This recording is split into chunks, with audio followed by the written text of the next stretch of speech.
Welcome, game dev adventurers, to the Indie Game Lunch Hour. Today we're talking with Aysha U, Farah about narrative in motion.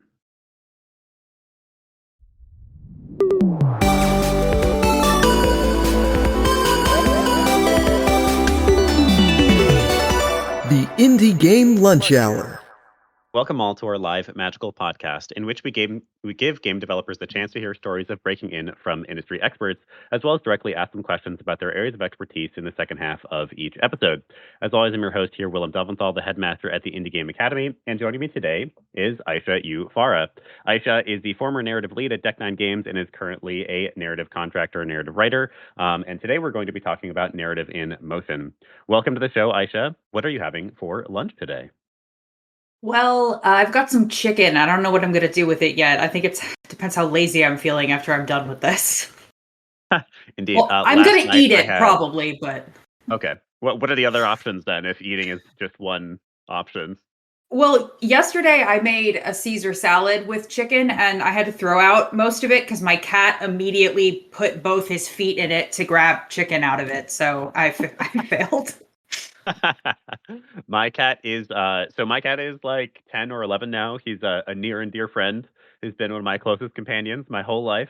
And most of his life, he's been very good about not stealing food, but he has gotten worse and worse as he's gotten older, and he is now such a little jerk about it. Like, I cannot stop him from stealing food anymore. Yeah, I thought that my cats didn't steal food, but I think they just wait until I'm gone to do it, because the other night I went up to bed, I turned all the lights off, so they were like, okay, time to party, mom is gone, and I forgot something, so I came back down and turned the light on. One of the cats was in the sink, and the other was licking the pan on the stove, so they literally waited 30 seconds and then started going crazy. So I don't know what they're doing when I'm not there. They could be doing anything. It's like Toy Story or whatever. Mm-hmm, mm-hmm. Yeah, I can't leave food around, even in a closed container anywhere, or Fez will get up in it. Yeah. Is the whole thing. Although that's also why you might agree. I don't know. This is a question for you. This is also why I love cats, though, because they are little jerks, and it's hilarious. Yeah, I love my cats. They're the lights of my life. So I just don't want them to get sick. They can. I don't mind if they eat chicken. I don't know what's on that chicken. Indeed, it's all for them. Well, welcome to the show, Aysha. It's a pleasure to have you on here today. As always, we love to start with our origin story here. So, can you tell us about where you are in the industry now and how you got there? So, I was a narrative lead at Deck9 Games until about last December, when I was laid off with like everybody else at the studio. Before that, I was a writer on Life is Strange Double Exposure, which came out last year too, in the grand tradition of releasing a game and then immediately laying everybody off. Right now I'm just working freelance, but for origin stories, I always have to, every single interview I do, I always have to ask this question. Do you know what Homestuck is? I don't know what Homestuck is. Can you enlighten us? Well, maybe some people in the audience do. It's like a webcomic from 2009. It ran through the 2010s. Gonna Google and it. Let me tell you about Homestuck. And it's like kind of a niche, like cult classic sort of, and it has a huge following. Smaller now, but I got hired by the guy who wrote it, Andrew Hussey, to write and direct a couple of his games. So I've worked on those, and that's kind of how I broke in. I had never written for games before. I didn't know anything. I was like a short story writer. I was going to be a novelist back in like my 20s. And sort of this just happened like by accident. And now it's my career. Somebody put Homestuck in. Oh no, you did. All right, perfect. Yeah. For those everybody read the Wikipedia out in the chat. Yeah. Wikipedia page on Homestuck. Where else do you learn? So I basically just learned kind of on the fly, just kind of having to Google all the things people were telling me. And I kind of came at it sideways because I started on like a tiny indie property where I was being paid like nothing, but there was like a ravenous fandom, so I got really used to fan backlash and like, just people being very, very dedicated. Dealing So, with humans, I think is the right. term. So, Yeah. yeah. So I eventually I was like, I need to get a real job because I do not get enough paid enough for this. So I applied to Deck Nine and started there in like 2021. And was there until late last year.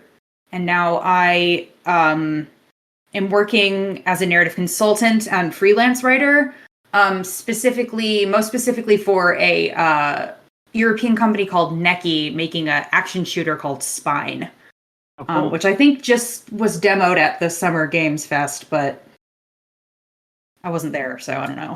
Mhm. That's great. I am curious. So the people on this show are generally either actively trying to break in or actively trying to found their own studios. Those are sort of the Hmm. big two groups. Those who are trying to figure out how to break in, their first question is always, "How did you land that first opportunity?" So working on this webcomic, which first of all, super interesting origin story. Haven't heard this one before. Yeah. How did you make that very first connection? How did you wind up getting pulled onto these games? I mean, literally just I was really like luck. Like honestly, like I knew somebody who knew somebody, which is like I think really like people I think that game devs don't like to talk about this because you know, cuz nobody likes to be like I got my job from luck and knowing a guy, but I think like half the time it's like you just need to make sure you have the skills to back up the job Yeah. once you get it so you don't like wash out, but so much is knowing people. And like and I think that is also a skill. Like being able to talk to people, being able to like stick in somebody's mind so when someone's like, "Oh, I need a writer. Do you know anybody?" They're like, "Oh yeah, I know somebody." Um and that is how so many people break in. I think I Yep. actually Deck Nine, I didn't know anybody there and I just kind of cold applied and I got that job, which is I think I have found increasingly rare Mhm. in the industry. Yeah, it's very true. It's something that we hear often enough, that we know it to be true. So many people get their first jobs, myself included, because they happen to know somebody. I got lucky. I got the what's it called? I got a brother to help me, and that was the person that I knew. So I did Mhm. very little networking. I just had somebody who'd already done the work for me. Thank you, Eli. I love you. That was my very first job. But even after that, even after the luck of having that and the privilege of having that, basically every single job after that was because I knew somebody or because I ran into Yeah. somebody or because like the most recent job that I had is because they saw a post of mine that went viral. It's all like super random things like that. It's not like, well, I did these 6 steps that you can do too, and Yeah. like that led to the job. It's much more so like it's all a wash, and we're really a pretty small industry for that matter. And when somebody Yeah. remembers who you are and they need that kind of person, they might just reach out. Yeah, I mean, my biggest piece of advice is honestly not very helpful because it involves having a lot of money and being, able to come to the US. But going Mhm. to GDC, I think Yeah. is like hugely beneficial. And there's like I went to my first GDC in last March and or this March, the most recent March, whenever that was. It's like June now for some reason. Um and I was only able to go because I did the Amplifying New Voices scholarship and they like give you a full because that shit Mhm. costs like $2,000, which is insane. But Yep. even if you can't get one of those scholarships and even if you can't go to the talks, just being in the area, like doing BarCon or whatever they call it, you can meet so many people and almost everybody I met there was absolutely lovely. Like people talk about Mhm. GDC like it's nom, but like in my experience, everybody there was just like extremely excited to talk to you, whether you are like, Kojima or just some guy. Like Yeah. everybody is very, very welcoming there. I 100% agree with that one. I think I've said before like gamers I think can be a mixed bag. Like people who play games can be a mixed bag as far as human beings, but I have found that like 90% of game devs are wonderful. They're all artists. They're all struggling. Those who don't struggle maybe can be a little bit worse, but like for the most part, you know, we all have collective PTSD of working in this Yeah. industry that can be so unforgiving. And so if you can find those places where game devs hang out, absolutely go and network in person. I adore GDC. I've been quite a few times myself. It is prohibitively expensive, but there are a number of avenues to get free tickets. And as you suggest, 100%, just go hang out in your Buena Park and just talk Yeah. randos, and you can do that for free as long as you can get to San Francisco and get 40% of the value of GDC just in that park. Yeah. Yeah, there's some and like even I didn't actually go to that many talks even though I should have because I had like the free thing, but I just was like I spent the whole time just like hanging out with people and it was awesome. Um Yeah.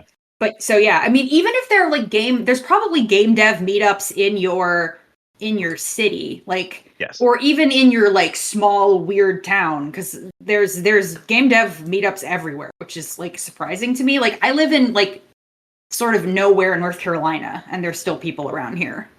Yeah. Yeah, that's definitely something to call out. And by the way, Rick is scolding me for thinking lowly of gamers. I love gamers too. I'm just saying gamers are more of a mixed bag. I think we can all agree with that. Gameconfguide.com is something that I've used before to find local events. I do think that I get the most like strongest connections when I go to things that are approximate to where I live because those connections Mhm. become longer term, more important, deeper connections. Right. So yeah, do your best to find some around you, and if you have literally none, there's still even a good amount of stuff like that online that you can still get a decent amount of value from. But Yeah. let's move on. Let's talk about narrative and motion. So give me your 101 there. What are you hoping to talk about with the title narrative in motion? So I mostly just have examples because I always use examples to talk about things. It comes from like a philosophy background. So when we say narrative in motion, mostly what I mean is that like when a lot of people think about narrative, they think like cinematics, maybe like party banter and Mhm. like lore. But that's not really usually most games that's not true. Like the narrative is the design and I think in order to make the best feeling game where like the story actually sticks with you, um the narrative has to be reinforced by every part of the design. And I have a couple examples of this.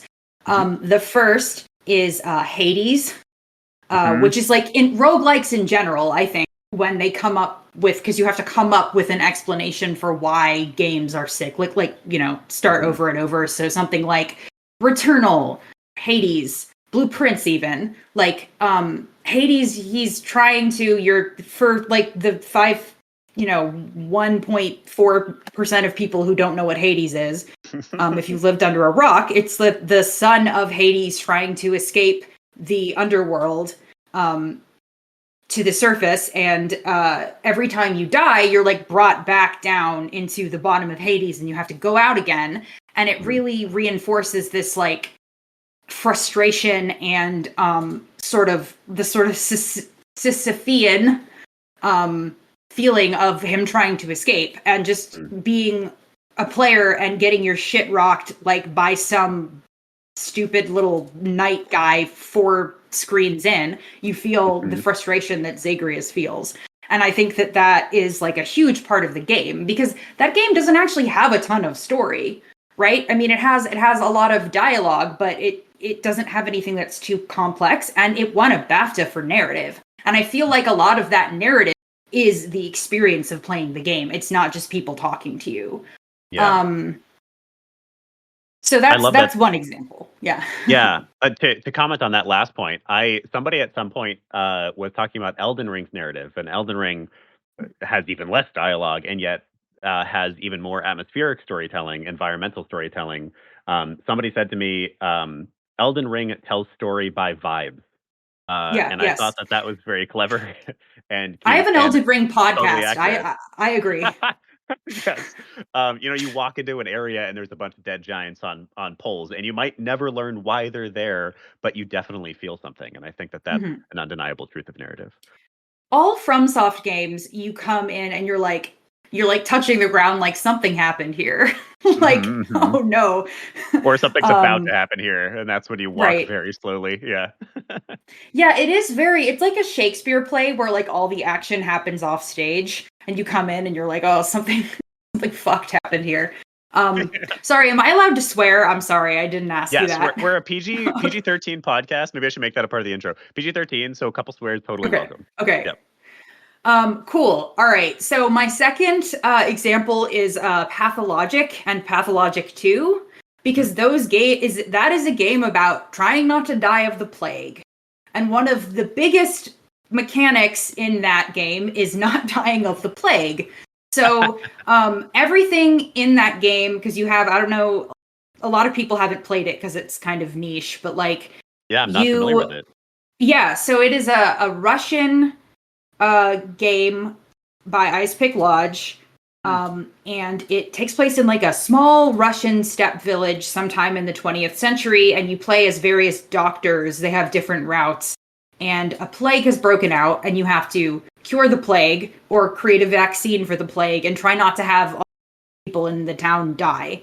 And you have like a hunger meter, an exhaustion meter, a infection meter, and time moves constantly.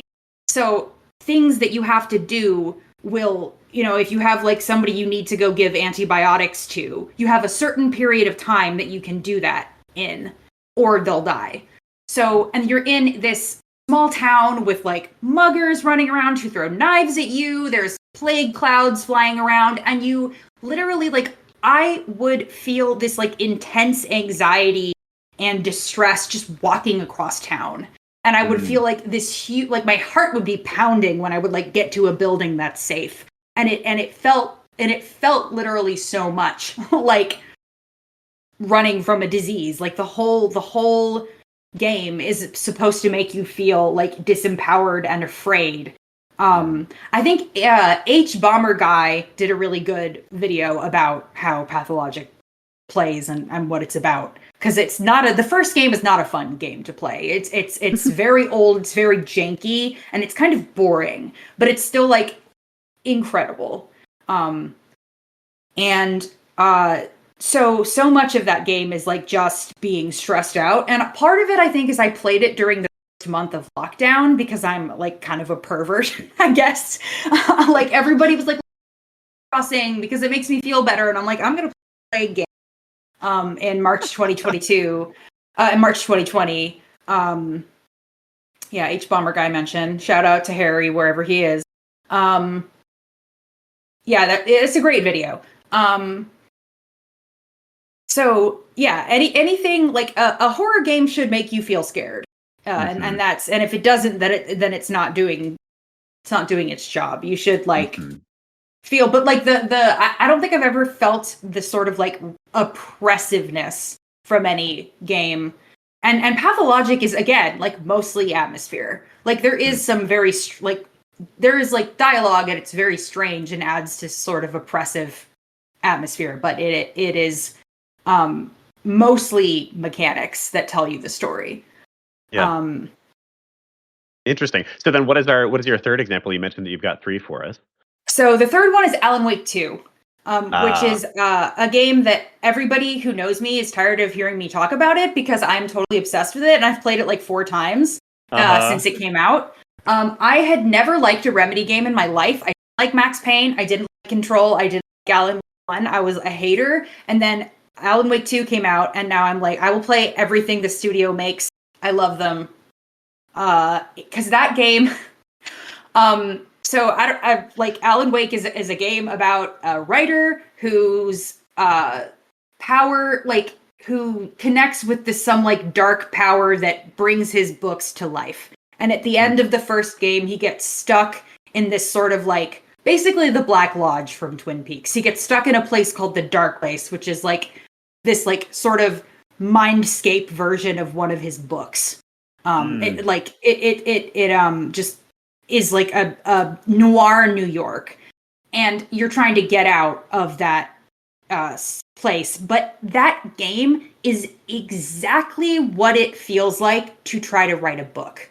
It is so well done in that, like, it's him trying to write his way out of this place. So he's like projecting his mind out while writing.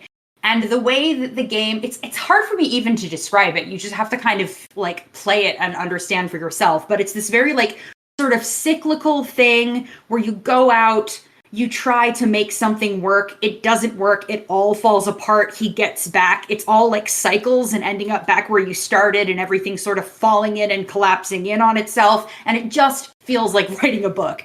And I don't think I have ever come across something that so nails so well how it feels to try to make a piece of art and like not be able to. And it you can tell that the guy, Sam Lake, the guy who wrote it, because it took him like 10 years to write this game. And you can just feel it. That's so amazing. that game is I think like groundbreaking, and it kind of pisses me off that it was not a cultural reset like I think it should have been. I think it might be too weird. Yeah. It's hard to hit that wide audience when you like that story sounds like one that any artist is going to relate to deeply. I haven't played Alan Wake 2, so this is making me realize that I have to remedy that situation. So good. Yeah. But that journey, the artist's journey, is so potent. And I got to tell y'all, no matter how far you get in your career or your lives, you'll keep being on that journey. And it's something that I think somebody who hasn't been in that arena might not be able to understand as well. So I do think it makes a little bit more sense to me that it might not have been as much of a cultural touchstone as one might hope.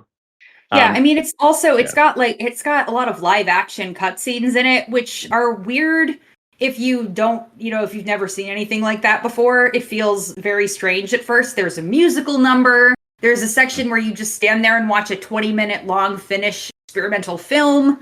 So like it is pretty weird. That's great. I love that. Yeah. I have a game that I've mentioned a couple of times now that is just coming out now. It's called Detective Dawson.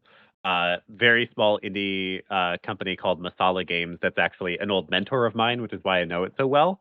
And it's a detective story told from like true to life India. So you're really experiencing what it's like to be in India. And one of the things that endeared the game to me and has made me such an advocate for it is in one of the very first levels, you're playing a detective game and there's cute detective things to do. And then you just wind up in a Bollywood dance. And it's a rhythm Yeah. game all of a sudden. And it's Yeah. wonderful. And I love that kind of thing. All right. So these are three fantastic examples of narrative and narrative in motion, and sort of a flexible definition of narrative is I feel like part of what we're getting at here. I'm curious if you distilled this down to a nice YouTube short, what do you think the core bullet points are to take away from these three games for somebody adding narrative to their game? I think, well, the number one thing I always say is that the design and the narrative have to come at the same time. Like, and I think that lots and lots of games make a game and they're like, oh God, we need some writing in this game. So let's hire a writer at the end to like add some story. And that doesn't work. You can feel it when that happens. I think that a lot of games also, and this is a thing we constantly sort of had to fight at Deck 9. Because if you've played a Life is Strange game, then you know that the powers are very integrated into the story. Like they're almost a metaphor for the emotional turmoil going on in the character's story. So we've had a situation where the design team wanted to change the powers. And we were like, okay, we can do that, but we have to completely rethink the character because she's going to be totally different if the powers are different, right? So like, I guess like having the bullet point for that is like design and narrative need to be talking to each other, even though half the time you're going to drive each other because like you each value different things and you're going to like step on each other's toes and everyone's going to have to apologize for yelling at each other in a meeting. But I think it's really important that and I feel like this is it feels like sort of a dumb thing to say, like you to other departments while you make games, but it's weird how siloed how siloed teams can become. And if you're an indie studio, hopefully like you're more integrated than like a big studio would be. Because like some big studios, like narrative is in one location and the rest of the studio is in another location. And that makes it even harder. But I think that thinking of the design and the narrative as the same thing, I think, is like this is the same thing. And however you achieve the effect of the narrative, whether it's through talking or no talking at all, like there can be games that have hardly any speaking in them and still have a very strong narrative. But you need to be integrating those the story into the systems, I think, from the beginning. Yeah. Yeah, that one it's interesting. So, because of what we do here, I work with a ton of juniors. I work with a ton of people who are working on some of their very first games. And something that's nice about that is I get such a glimpse into sort of the like meta level of the game developer, like how game developer brains work, especially at that early stage of the process. And I think a lot of us come into it wanting to tell our stories and wanting to tell our perspectives and wanting to use games as our artistic medium to deliver these stories that we feel so important in telling. And I think something that naturally comes with that is a conflict of your version of the story. You have something that you really want to incorporate in this game that you think is really important, and somebody else has something that might not even clash, but is just hard to tell alongside, what you're trying to tell. I had like an old mentor, Will Shen, the guy who wrote "Oh, You're Finally Awake" in Skyrim, which I fanboyed like crazy when I learned that he was the one who wrote that. He said, "Game developers are artists, and artists are trouble," and I think like that's beautiful and simple and true. So when people first enter game dev, I think they have a really hard time with creative collaboration because it's frankly a difficult thing. It's hard to work together to create something cohesively beautiful that you all care about, but it is also the sauce. Figuring Mm-hmm. out how to work together and tell both of your stories in one cohesive experience absolutely is the sauce, and it's part of why working together with a diverse set of folks is so potent on a game. So I'm wholeheartedly agreeing with you. It is like the best. I'm mostly a gameplay designer. It's the best experience in the world when I have like a good narrative person to sit down and shoot the shit with and be like, "Oh, wouldn't this be cool?" And it's the Yeah. best experience to have that same person in multiple departments too. Having even like a good project manager, like even somebody who's not air quotes here creative to do the same sort of thing where you're just excited to tell the story together and you're both willing to concede and like find the appropriate path forward is Mhm. amazing. Yeah, I would also say like, and I feel like that this can happen in indie studios when everybody is sort of like if you have like a co-op situation or like it's a bunch of friends making a game, somebody Hmm. needs to be in charge. If not in charge, if not like the boss, then somebody needs to be the final decision maker or no Yep. decision will ever get made. Yep. Um and you can take turns being that. You can draw straws, you can, random number generator of who's going to be the boss in this meeting, but That'd be interesting. somebody has to be able to say enough. We're Hmm. doing this. Thank you for your input. I think a big part of being a lead is sort of like being the person who is responsible for the mistakes or responsible for the decisions, Yep. which is a separate skill set than being a writer, which is another thing that I think I feel like needs to, because like there's after a certain point the only way to progress in your career can be becoming a manager, and not everyone is cut out for that.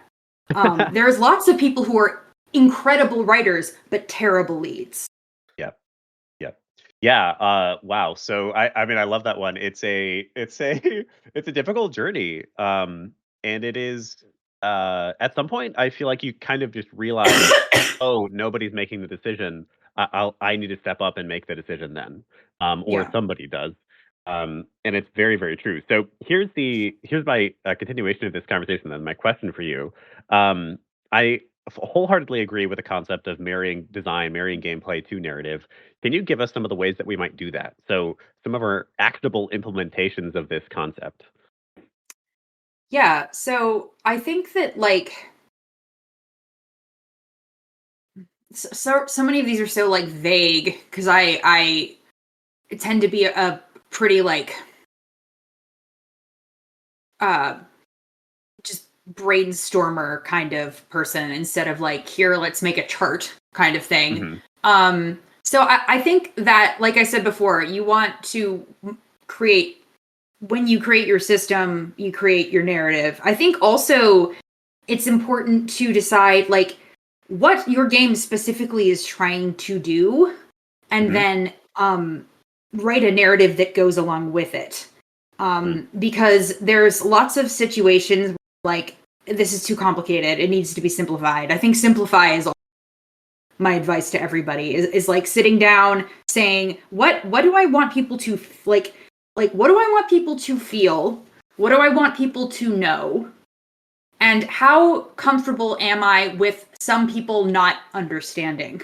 Because there's always going to be like, and this is a thing that feedback you'll get from publishers a lot, which is like, this is not coming, like, some testers were confused. Can you put in a line of dialogue explaining this? And often I'm like, no, I don't want to, because there's always going to be a chunk of people who are not going to understand the story, which is just, I think that you have to decide like what you want people to feel, what you want them to know, and how you want them to know it. And then I think you have to write and design the game to go with those principles, and sort of not and sort of have the sort of stomach to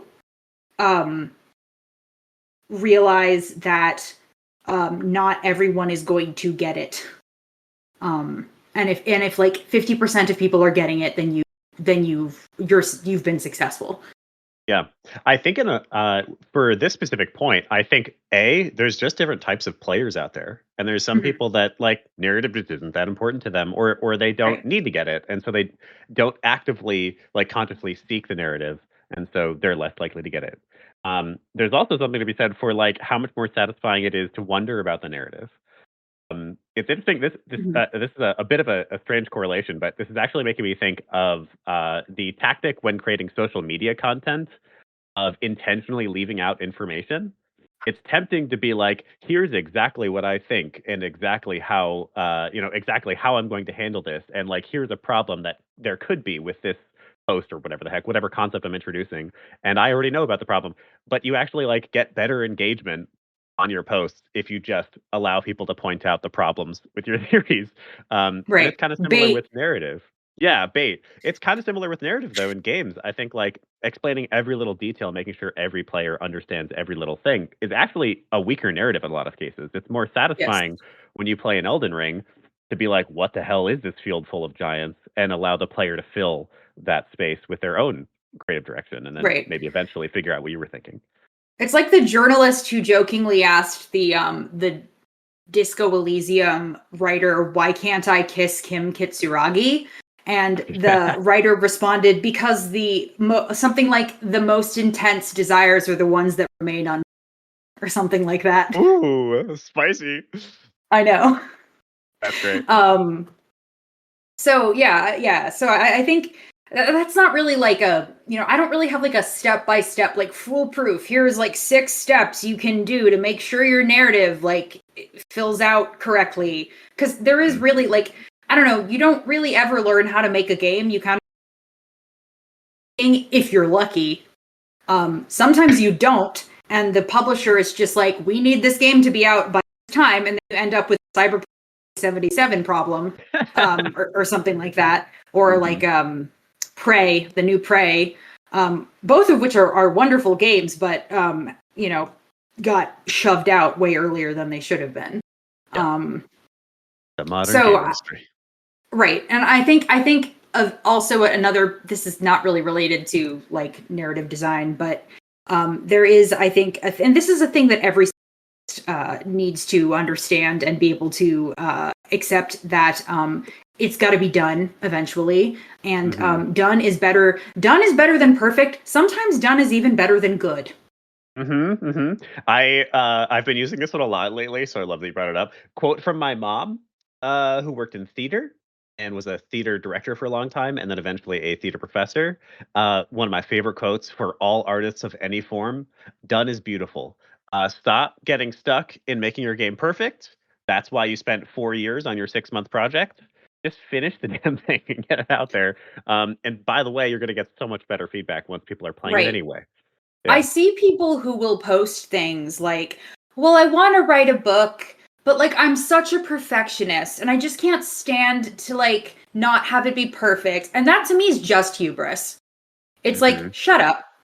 No, I don't care how perfect it is in your brain. It's not real. It doesn't exist. I don't care about it. Like you put it on the page and then we'll talk.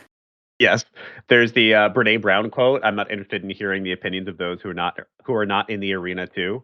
It's very true. Like Yeah, until you yes. actually try it, until you actually put it out there, it's all a lie. And stop lying to yourself and just make the damn thing.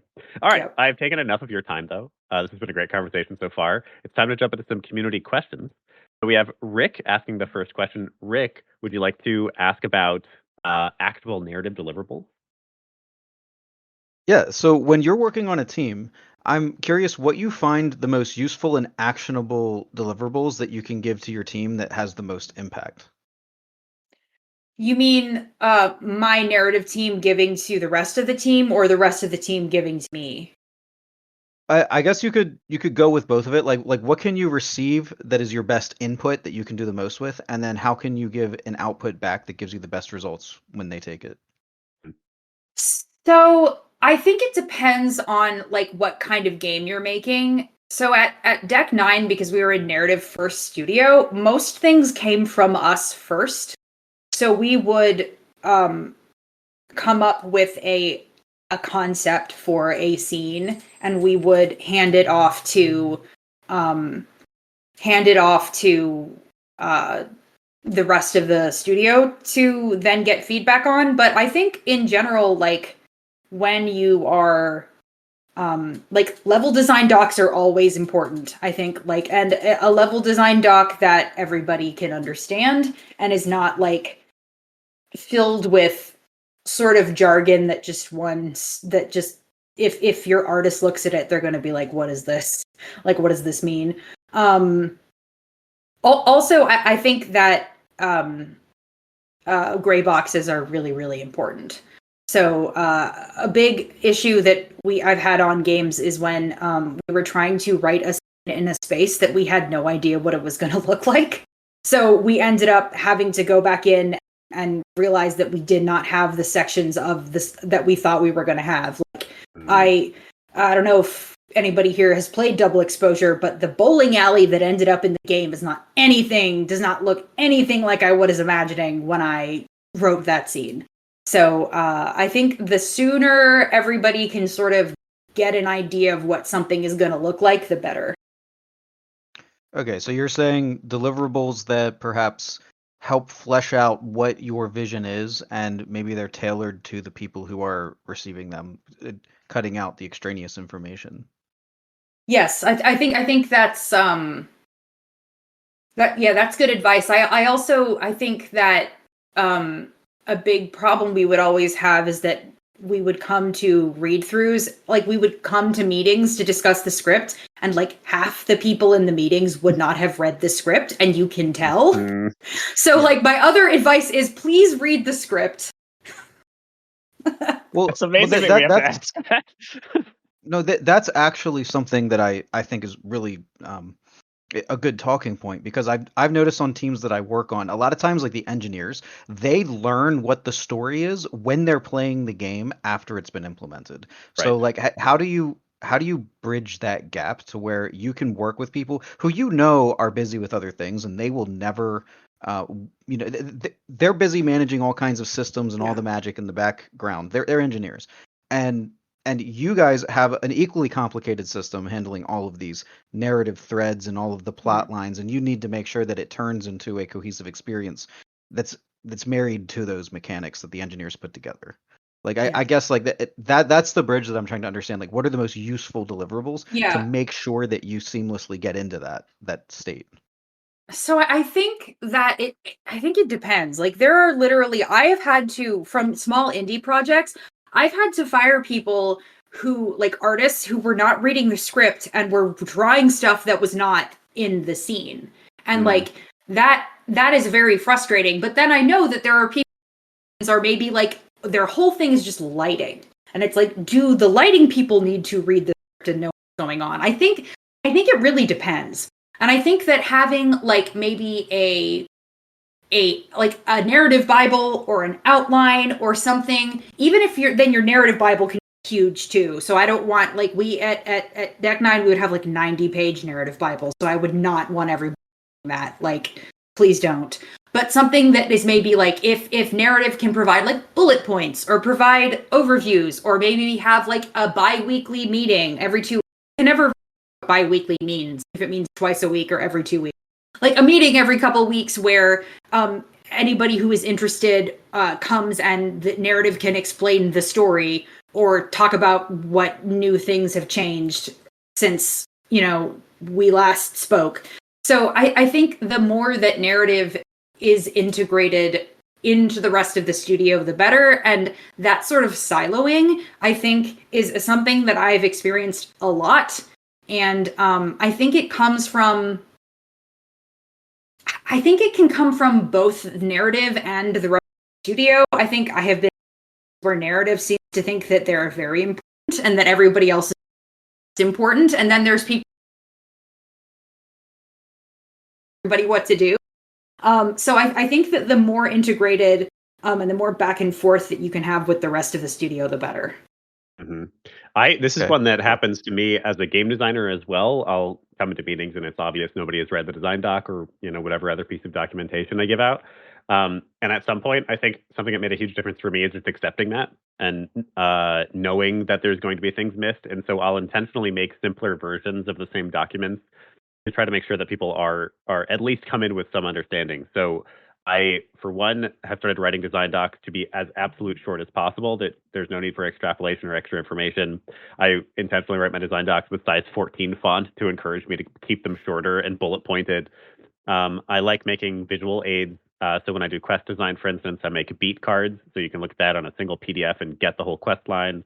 And something I've started doing recently actually is like 5-minute design overview videos.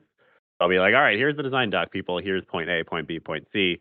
And that way, like, at least they're coming in with an understanding, even if they didn't read the full, 15-page document or whatever. Yeah, I firmly believe in having inter-team advocates, the person in one specific team, like on the narrative team, who it's their goal to understand what the engineers are going to need from them, and they do a distillation and a translation. So that way you don't have the person with the 40-page Google Doc saying, "Here you go, can't wait to see it in the game." Yeah, engineers, And why it, aren't you and reading it my can be 40-page doc?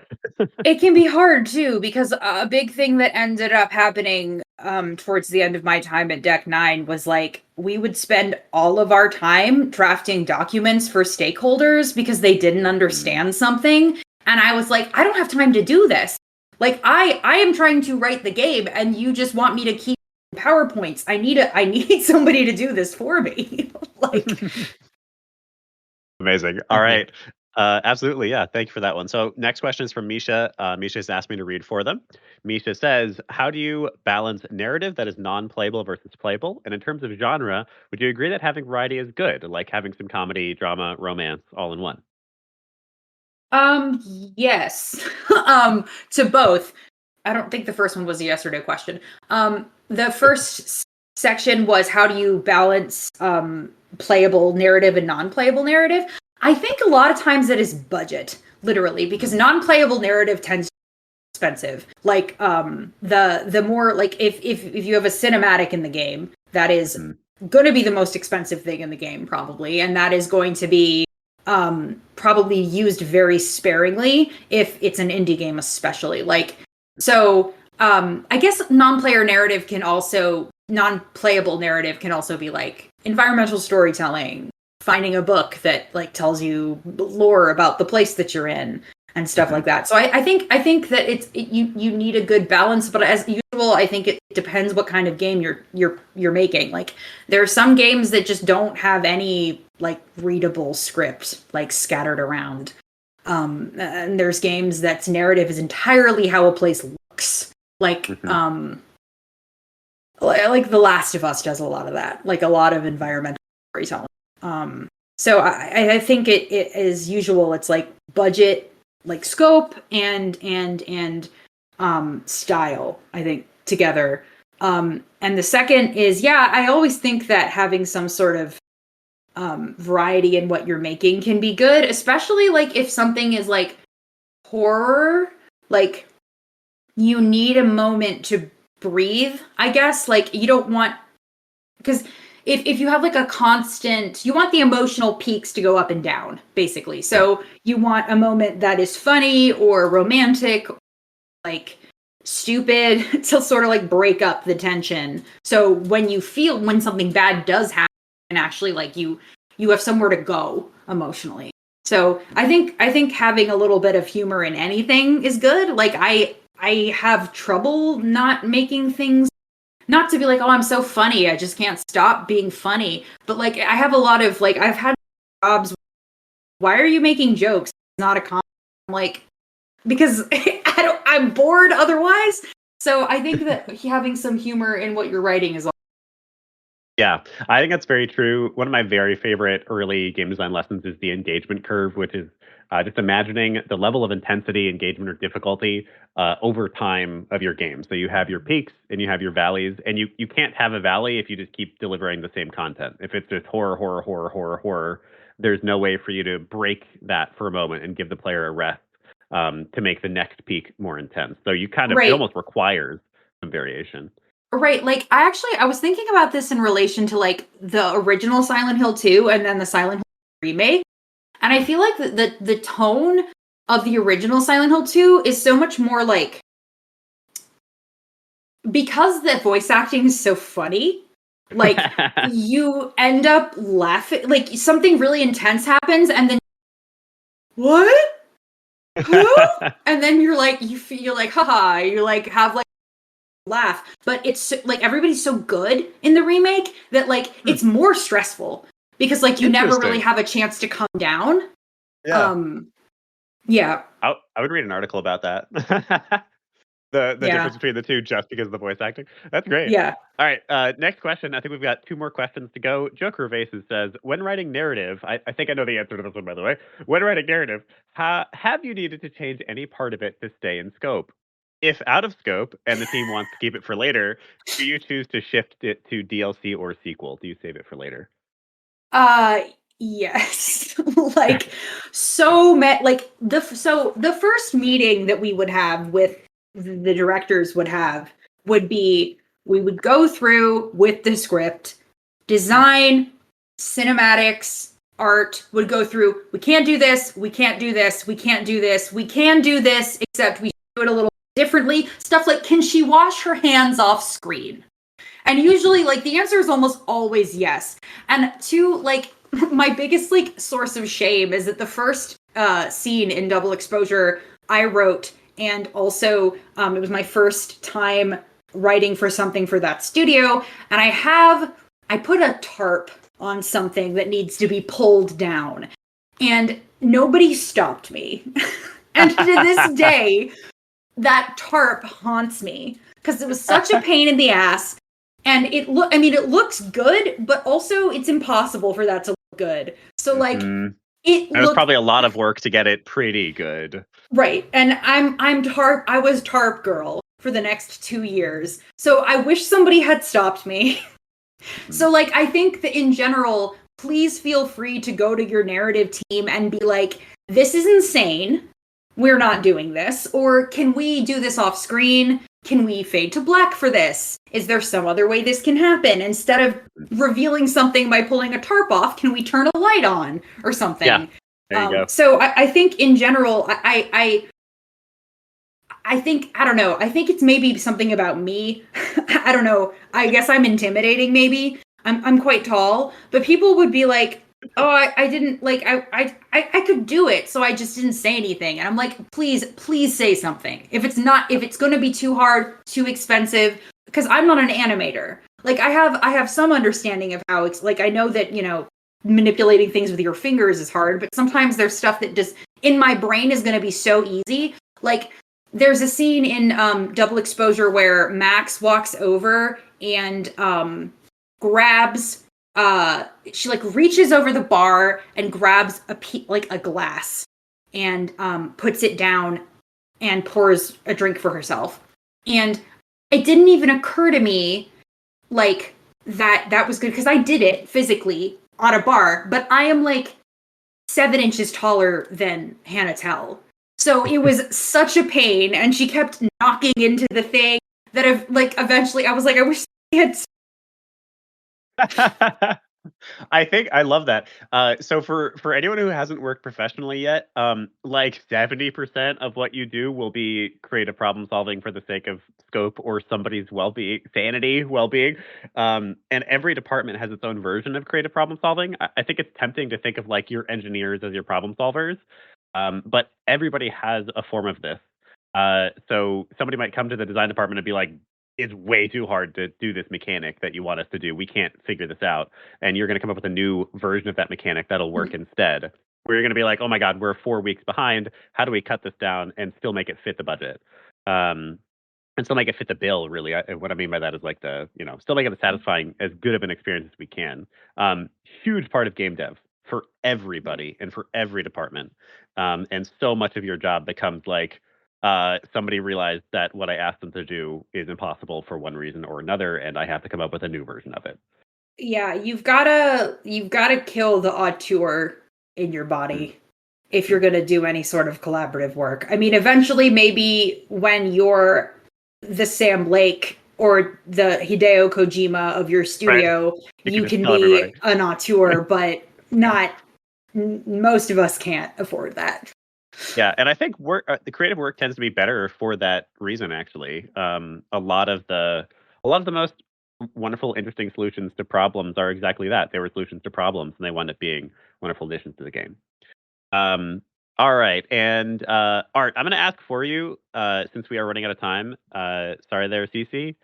So Art Muse says, how did collaborating with other departments look? Were parts of the narrative locked before other departments entered production? And how did you change the narrative as needed? Yes. So I only have experience with collaborating with other departments in a sort of the phase of something that has not been announced yet and that I've been laid off from. So I don't know when I'm going to be able to talk about it, if ever. But like we were moving way too fast. So we were literally tracks while the train was hurtling down it. So I don't honestly know how to do it when you're not rushed and crunched. So I think it would be great to have people have eyes on everything before we've drafted it, but I think that often just everything needs to because until we write something, people can't start making it, right? So there were lots of times that stuff just did not have time to filter down through everything. And I think that is a pretty common problem, especially in this day of layoffs, this day and age. But collaboration between departments, it was a lot of Zooming, like too many probably, which is another thing where like you need somebody to, that's just another little thing, like somebody needs to be running the meeting and like, let's make a decision before we have to come back in an hour and do this again. So, I think just budgeting your time, making sure everybody has time to get their eyes on stuff. Ideally, but often the reality is just everybody's working at once on the same thing. I can corroborate that. I think that that's pretty much game dev. It's all a soup, and the best of intentions go out the window almost always, I think. You'll be like, oh, we got to have these things ready by now, and then somebody won't deliver, or something will be a problem, or you'll just be wrong. That happens a lot. And then you'll wind up just rolling with the punches as best you can. All right, we have reached the end of the episode. Before we say goodbye, there's two things we like to do here. So first of all, we like to assign some homework. So what is something that we can ask the audience to do in the next week? Take about an hour to practice some of what we talked about here today. So I was thinking about this, and I feel like design a set piece or a level, just like on paper, or however you feel like doing it. Like if you want to program something, go for it. Where nobody talks. Disdain. Yeah. Programming, whatever. Mhm, That's mhm, okay. that's magic to me. That's magic to me. Right. I'm just a writer. I don't know anything. But like the idea of it was not supposed to be disdain. It was the why would you work this hard for something that I'm telling you to do? Like Thank you, engineers. We love you. right, yeah. No. You're perfect. We love you. Something where you were like a situation where like a level or a set piece where the getting across like the feeling and the information to the player without having anybody say any words. I think would be a cool thing to do. That's great. Yeah. So homework assignment from this episode is simple, or perhaps not simple. It's straightforward, we'll say. Come up with a message you're trying to convey. Design a corner of a level or a location or a character, whatever feels right in this case, that can convey that emotion, can convey that message with zero text whatsoever, with zero dialogue whatsoever. That's a good one. All right. Before we say goodbye, is there anything you'd like to plug here at the end of the episode, Aysha, or anything that you would like to give us your final words? Yeah, so I have a indie visual novel coming out hopefully this year, but we have a Steam page. It's called The Sky Left Us. It's a sci-fi sort of hybrid visual novel dating sim about like climate change, sort of. And yeah, if you want to wishlist that, that really helps us. I have a podcast like that I mentioned, Elden Ring lore podcast where people come on and explain Elden Ring to me because I don't know what's happening in that game. It's called All My Maidens, and I think we have like 4 episodes out so far. So if you want to check that out and listen to me be just like kind of be confused about stuff, like finding out that like people are having sex with dragons, stuff like that. I didn't know that. I will. We'll have we'll have links to The Sky Left Us and All My Maidens down below in the description. Amazing. Any last words of wisdom you want to give us before we say goodbye? Play Alan Wake 2 and then come talk to me about it because I love to talk about Alan Wake 2 and I'm running out of people in my friend group who want to hear me talk about it. All right, so hit up Aysha U. I'm on Blue Farah. Sky. That's where I mostly am. Just my name, Sky. Aysha U Farah. There you go. Go to Blue Sky. We'll link that down below as well. Go to Blue Sky and hit up Aysha and ask about Alan Wake 2. That's the real homework. Yeah. All right, awesome. Well, it has been an awesome episode. Thank you, Aysha. This has been very eye-opening and just a lot of fun. I appreciate you giving us your time. Yeah, thank you so much for having me. It was great. Of course. Thank you for those who asked questions. Thank you for those who are listening. As always, if you enjoy this episode, we'll be here again next Wednesday at 12 p.m. Eastern Time, back in our Discord. There are links to join down below.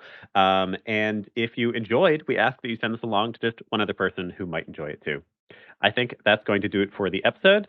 It has been a true pleasure, everybody, and thank you for being here. Game over.